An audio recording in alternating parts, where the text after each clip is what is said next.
chamber to the people. Let the voices ring. Laws are made. Debates take the wing. I know we are going to be reposed with responsibilities. Those in support say aye. Those against say nay. The ayes have it. Watch the Senate and the House of Representatives, where decisions flow. The Parliament, the place to know.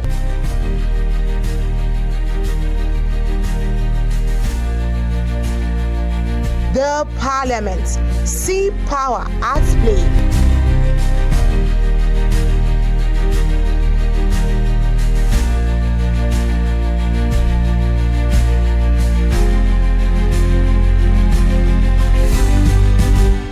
The Parliament, your window into democracy at work, only on Global Television.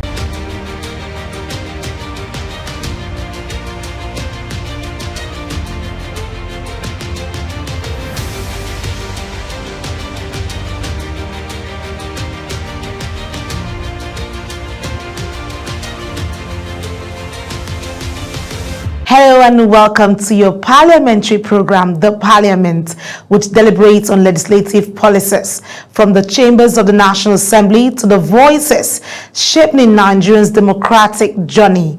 Welcome once again. I am Aniete Patrick. Each week, we bring you the latest decisions, debates, and developments from the heart of the legislature, the bills shaping national policy, the motions addressing citizens' concerns, and the oversight actions holding governments accountable. On this episode, the Nigerian Senate is preparing for a heated debate following controversial comments by U.S. President Donald Trump alleging a Christian genocide in Nigeria.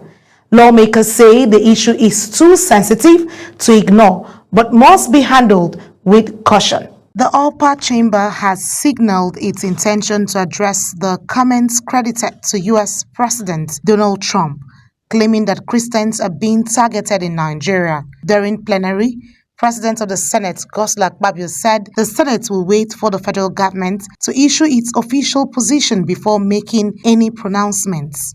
This time, the Senate President of Nigeria did not answer President Trump, and then that the quotation is meant to cause diplomatic row.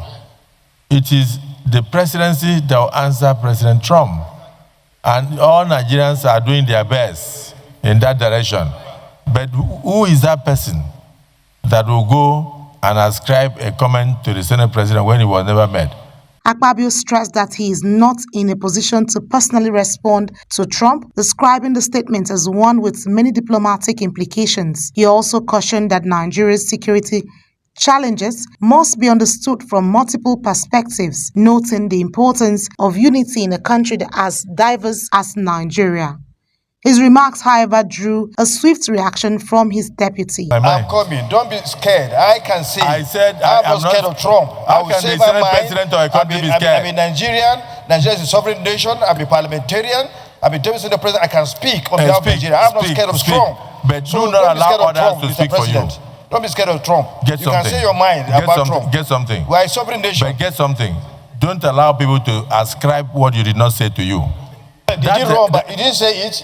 That's correct. You didn't say it. Yes. But what I'm saying saying is that you shouldn't be scared of saying anything. No. If you want me to say it now, I will try say. We're not scared of Trump. I will say, but then listen. We're a sovereign nation. We're not scared of Trump. I can only say what is discussed. And he's saying lies about our country. What he's saying about our country is not correct. And we have the right to dispute what he said. As the chamber prepares for a full debate, the issue is already stirring conversations on Nigeria's international image, religious tensions, and the responsibility of public officials in shaping national narratives. The Senate is expected to take up the matter once the federal government communicates its official stance. The Senate is also launching a major investigation into the rising cases of train derailment across the country. Lawmakers say the incidents pose serious security concerns and raise questions about the integrity of Nigeria's rail infrastructure. The Senate at plenary took a decisive step towards uncovering the causes of frequent train derailment events that have disrupted transportation and heightened public anxiety. The move follows a fresh incident on the Udrewu Itakpe Rail Corridor, which derailed just 4 days after train services were restored. The alarming trend prompted a motion of urgent national public importance raised by Senator Ede Damifenone. So we further note that the line, which resumed operations on Wednesday, October 29th, after 3 months of suspension, has within just 4 days of service experienced a series of alarming technical failures. Senators across party lines backed the motion, describing the derailments as a sign of systemic failure within the rail sector. They accused relevant agencies of weak oversight and warned that continued negligence could lead to more dangerous consequences. This is exactly 10 incidents on one rail line. I would suggest that we don't need to debate much about this. Rather, adopt all he has called for. This is a line that was constructed no more than 6 years ago. And this is just the southern corridor. You look at the times of derailment, over 11 derailments from 2023 to date. Because the major issue now is to restore service, to restore the rail system so that it begins to work. The Senate has now constituted an ad hoc committee chaired by Senator Adams Oshomole. The committee is expected with conducting a comprehensive investigation, including a public hearing to examine the quality of materials used on the rail lines, the condition of imported components, and the overall safety of railway infrastructure nationwide. Beyond safety concerns, the committee will also probe the terms and utilization of Chinese loans secured for Nigeria's rail projects. The Senate has composed an ad hoc committee to investigate the persistent derailment of our rail lines and then also undertake a full-scale investigation. Meanwhile, the Nigerian Railway Corporation has been directed to immediately identify and fix the technical faults causing the derailments and restore full operational capacity across the network. The Oshomole-led committee has 6 weeks to submit its findings to the Senate. President Bola Tinubu has asked the Senate to confirm Dr. Kingsley Tochukwu Ude as the new Minister of Innovation, Science and Technology. Dr. Ude, a senior advocate of Nigeria and the current Attorney General of Enugu State, is to replace Godfrey Uche Naji, who recently resigned from the position. A letter from the President read by President of the Senate, Godswill Akpabio, urged lawmakers to approve the nomination in line with constitutional provisions. In compliance with the provisions of Section 147, subsection 2 of the Constitution of the Federal Republic of Nigeria 1999 as amended, I am pleased to forward to the Senate the nomination of Dr. Kingsley Tochukwu Ude, San, Senior Advocate of Nigeria, for confirmation as Minister of the Federal Republic of Nigeria. While I hope that this request will receive the usual expeditious consideration of the Senate, please accept, distinguished Senate President and distinguished senators, the assurances of my highest regards. This is signed by Bola Ahmed Tinubu, President, Commander-in-Chief of the Armed Forces of the Federal Republic of Nigeria. Meanwhile, in a separate request, President Tinubu also sought Senate approval for a fresh 1.15 trillion naira domestic borrowing to support the implementation of the 2025 budget. The president says the loan is necessary to bridge the fiscal deficit and sustain government programs for the year.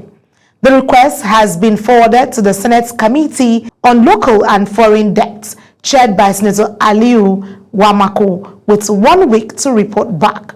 Right to kindly request for the approval of the National Assembly to establish a 1,150 billion naira, that is 1.150 trillion, borrowing program in the domestic debt market to close the unfunded deficit gap created by the increase in the budget size over and above the prior approved revenue and borrowing plans. This request is pursuant to the provisions of Section 44, subsection 1 to 2 of the Fiscal Responsibility Act, FRA, of 2007.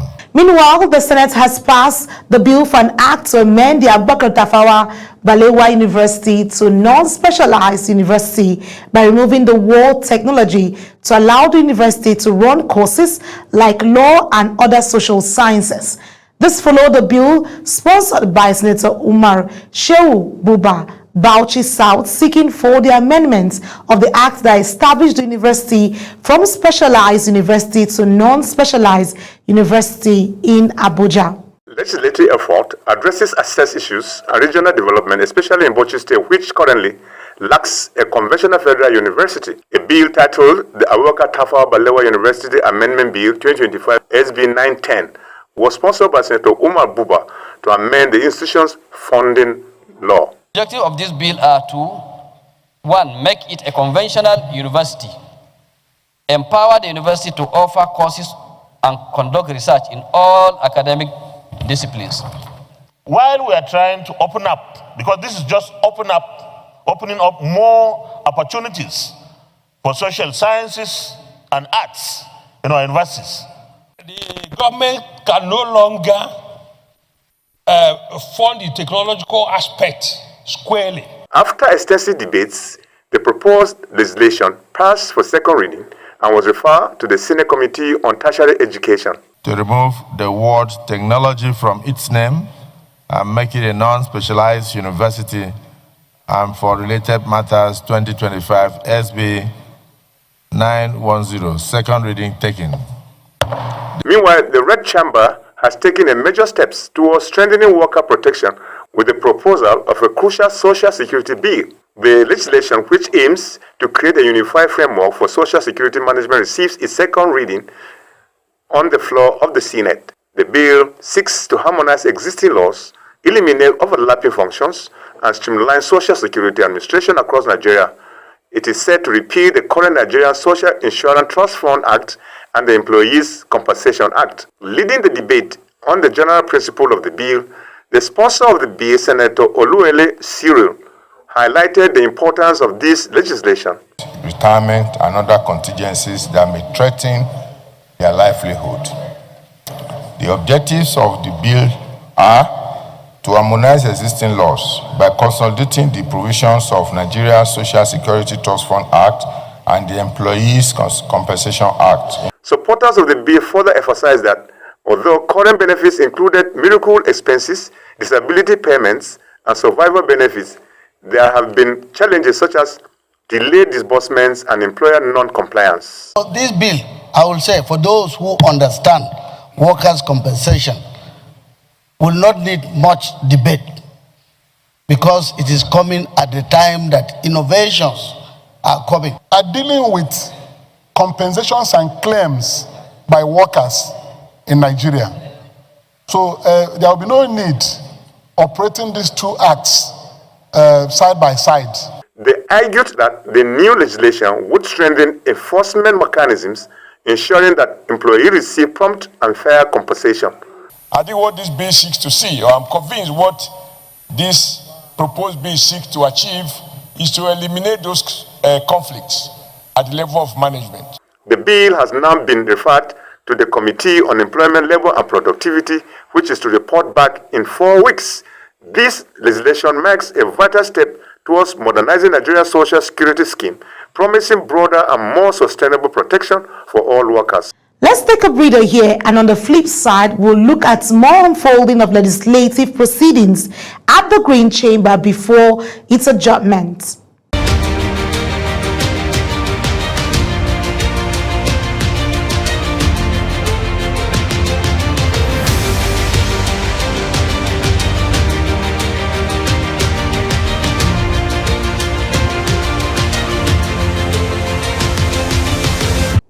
There was a rowdy and highly charged atmosphere in the House of Representatives on Tuesday as lawmakers clashed over a motion of urgent public importance, seeking an investigation into the alleged illegal allocation of federal government land at the Lagos International Trade Fair Complex. What began as a routine plenary soon turned chaotic.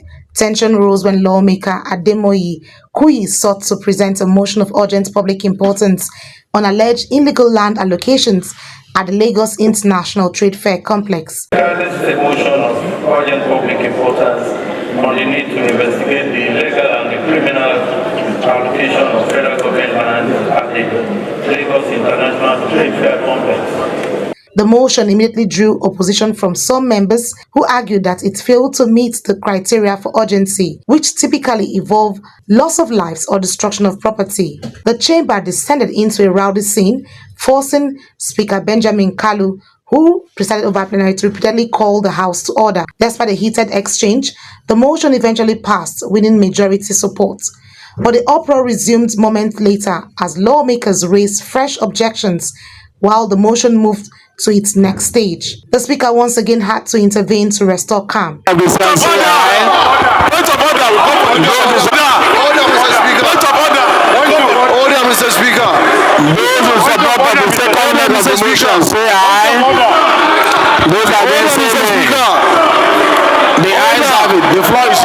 In the adopted motion, the House expressed concern over alleged criminal allocations and distortions of the original 350-hectare master plan of the Trade Fair Complex. The sponsor of the motion claimed that portions of the federal land were being fragmented, sold, or leased illegally, threatening both businesses, stability, and national revenue. He warned that mismanagement at the complex had reached a level capable of triggering ethnic and commercial tension among traders. The House therefore mandated the Committee on Public Assets to investigate the matter, focusing on the management of the complex, alleged land racketeering, and the role of the Lagos International Trade Fair Complex Limited.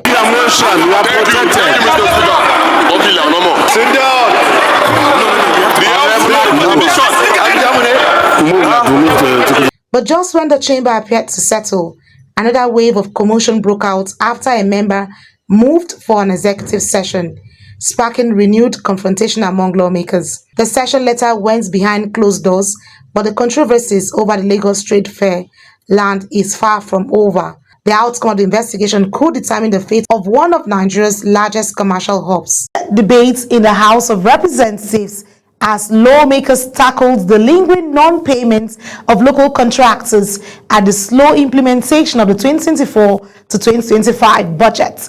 The issue raised as a matter of urgent public importance by Minority Leader Kingsley Chinda and seconded by the Chairman Rules and Business Francis Waife dominated plenary, culminating in a 7-day ultimatum to the executive.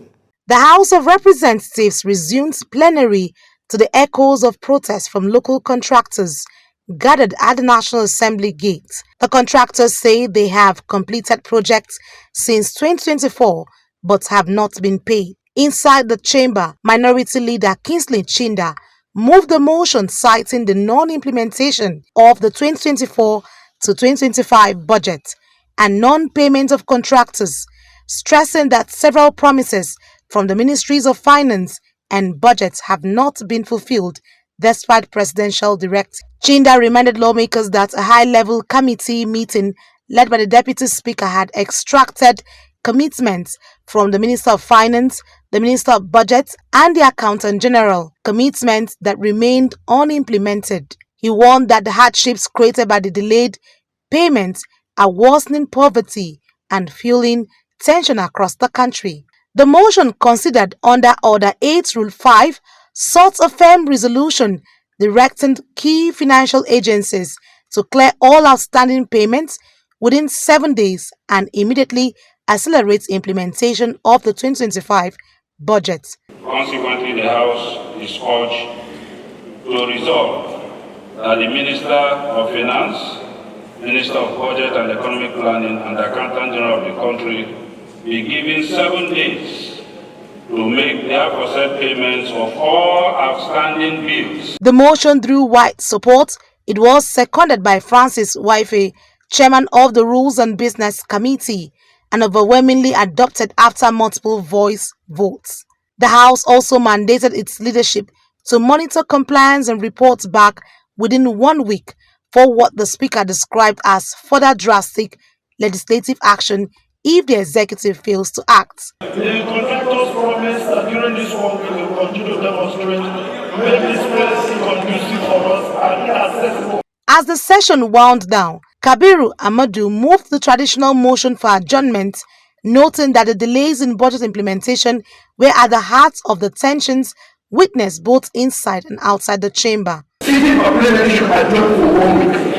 After 1 week, when we hear from the side of the executive about this issue of non-payment and implementation of the adjourn till next week to enable us to consult with the executive and rectify this within 1 week. The House has now issued a 7-day ultimatum to the Ministries of Finance and Budget, as well as the Accountant General, to pay all outstanding contractor debts and hasten the 2025 budget rollout. The leadership is expected to brief lawmakers next week on compliance. Meanwhile, the House of Representatives reconvened for plenary on Wednesday, November 5th, earlier than the date set in its previous adjournment. An internal memo issued by the Clerk of the House, Dr. Yahaya Danzaria, informed members of the decision. The change follows what officials describe as positive developments in government engagements on issues that led to last week's adjournment, including agitations by contractors and the non-release of funds under the 2024 and 2025 budgets. The early resumption is expected to allow the House leadership to brief lawmakers on progress made in addressing the concerns, along with other national issues. At the sitting, the House is also expected to rescind its earlier resolution on adjournment to enable legislative business to continue. The spokesperson of the House of Representatives, Aki Rotimi, signed that statement. Meanwhile, at the committee level, the push to create a legislative security directorate in Nigeria's National Assembly is gaining momentum. State assemblies and parliamentary staff are backing the proposal, but some security agencies warn it could create conflicts in the system.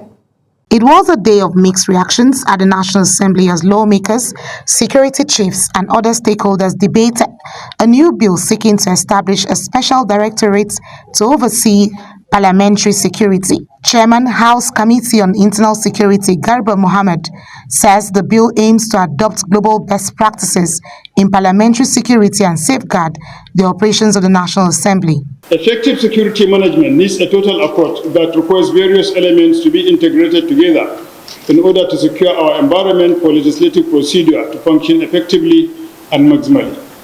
That is why this bill is very important, because it seeks to address all the challenges as aforesaid and adopted world best practices of parliamentary security procedures and architecture.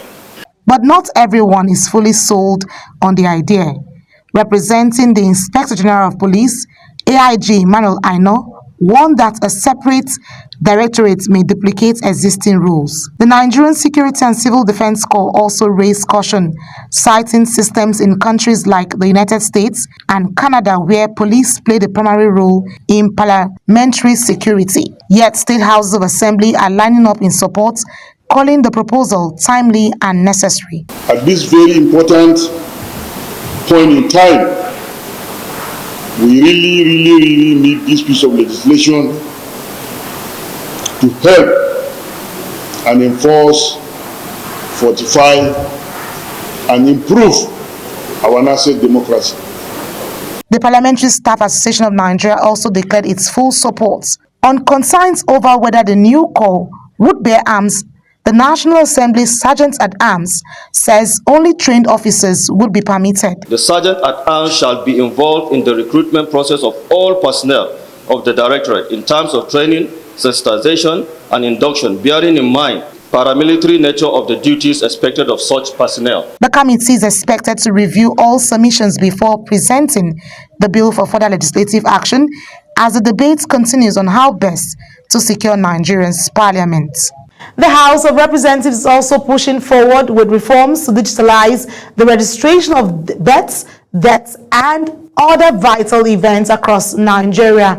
Lawmakers say the move is essential for accurate data, national planning, and security. At the National Assembly, the Speaker of the House of Representatives, Tajudeen Abbas, represented by Gordon Ofiono, opened the public hearing on a bill seeking to repeal and reenact Nigeria's outdated Births and Deaths Registration Act. Speaker Abbas emphasized that Nigeria's growing population and increasing mobility demand a modern, technology-driven civil registration system, one that aligns with United Nations standards. The significance of this proposed legislation cannot be overstated. Accurate and timely registration of births, stillbirths, deaths, marriages, and other vital events is foundational to national planning. Chairman of the House Committee on Population, Odimayo Ogunjimi, said the current law is obsolete and incapable of supporting a digital society. He explained that the proposed legislation will establish a unified national system for recording births, deaths, marriages, adoptions, and other vital events. Accurate and timely vital statistics are the lifeblood of planning. They underpin national policy in health, education, social protection, security, and economic development. Stakeholders, including representatives from Algon and UNICEF, backed the bill, noting that it provides a strong legal framework for digital data management and better coordination among National Population Commission, state registries, and local governments. It's unfortunate that the local government is always a matching ground. Everybody feels they can encroach, local government cannot do anything. It is very, very unfair. These are some of the constitutional provisions for the local government that give them even a little window to generate some funds. We are recommending this to accurately reflect its full scope, which extends beyond the birth and death to include all vital events such as marriages, adoption, and changes of name. This aligns with international best practice and ensures clarity. If passed, the bill will pave the way for a national digital registry expected to enhance identity management, improve public service delivery, and strengthen data-driven governance. And that's the much we can take on this edition of the program. See you next week on the Parliament as we bring you more unfolding issues around bills motions on the floor of the chamber. Don't forget that Global Television is on DSTV channel 365 and on Star Times channels 276. To stay connected, kindly follow us across all our social media platforms now showing on your screen using @Global TV NG. Thank you to my production team. Until we come your way next time, I am Anieti Patrick. Bye for now.